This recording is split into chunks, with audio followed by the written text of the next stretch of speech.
I sat here and listened carefully to every speaker. The advantage you have in speaking last is you get a lot of information. I don't need to rehash the benefits and the data and the numbers and why this state of the art is important in our economic growth. I'll tell you a story. Somebody said when we came from the old country to this place, when we arrived here, we left everything behind when the Arabs were chasing us to take us into slavery. When we got here, we found that we were cut off in the south by the sea, in the north by the desert. On our right and left were dense forests in this tropical land full of gold and minerals. Our forebears took care of this thing for us to get here.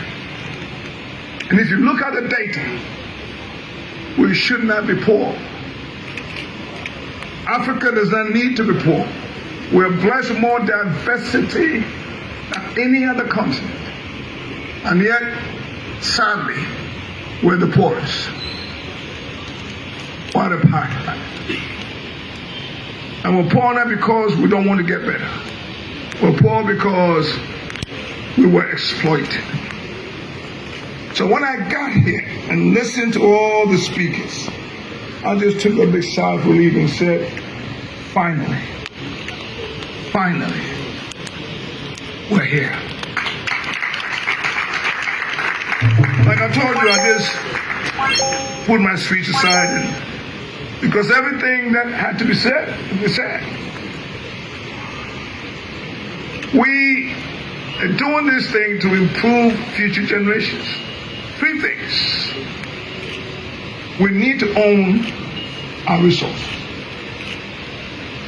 Everything we're talking about is if we don't own our resources, we will never be able to achieve what we want to achieve. Another story.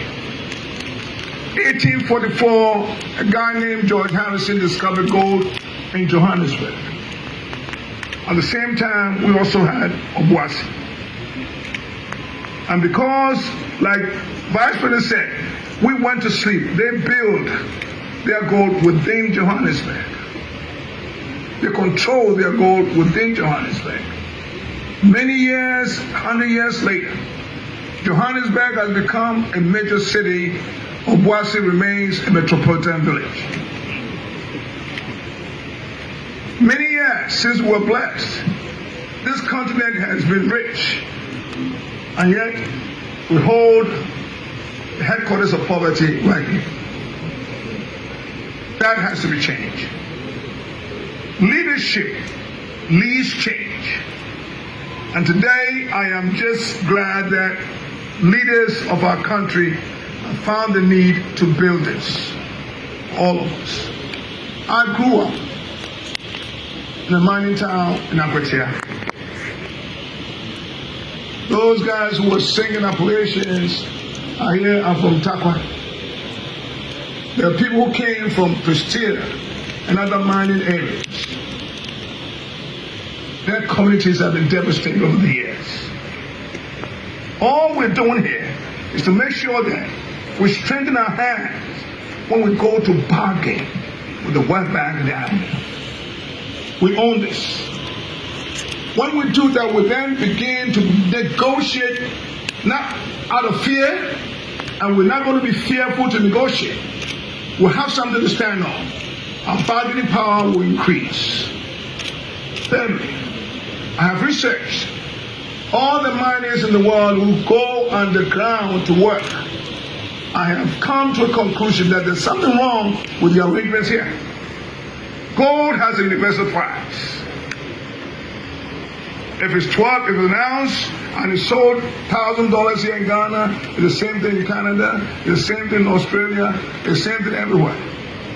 Better yet, when you look at those countries who work, and the ground workers, they are paid what their salaries are, doesn't compare to what the people receive here in Ghana. That must change.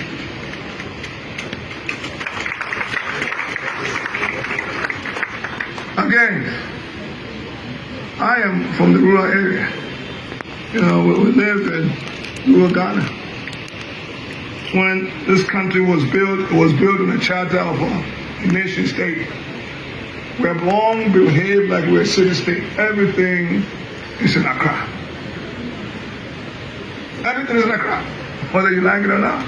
Every day there's one traffic coming from the north to the south. This may allow our country to receive a revenue where they will be able to build infrastructure to open up our country. And as we do that, we're connecting disadvantaged people and their communities to economic opportunities. We're building this year now, Mr. Vice President. I'd like to see a day when a refinery is built around Obuasi and Takwa, so that the people who live there can have an opportunity and a decent living for themselves. There are 70% of our people who live in rural Ghana who are wallowing in poverty, not because they want to be poor, because opportunities have not reached them. And how best can you bring opportunity to people in Takwa and Akwatia when a refinery like this is built right there locally? We need to change that. And it takes leadership like what we have now to bring about changes. Shouldn't be petrified to change. Our people and our country deserve better. And I'm sure that all these gallant men, learned people, will agree with me. We cannot build a strong economy that excludes 70% of our people. We go nowhere with that. So as we build this thing here, and we nominate it here in Accra, I agree. But in the future, we are going to just ask that things must come to rural Ghana, where the people who God bless them to be where they are, should enjoy their natural resources. The Western region is by far the richest region in Ghana. The last time I checked, they are the poorest. What the white folks did to Africa is what we're doing to our own selves. We need to bring development to our people, build infrastructure, open up Ghana, employ people, and do that. I have always said, I don't understand what the Forestry Commission is doing in Accra, but what the Minister of Agriculture is in Accra. Why the Minister of Natural Resources doing in Accra? We can open up. And we open up with the leadership like this. I know they know what I'm talking about. We need to spread the opportunities. Because without opportunity, no one grows without opportunity.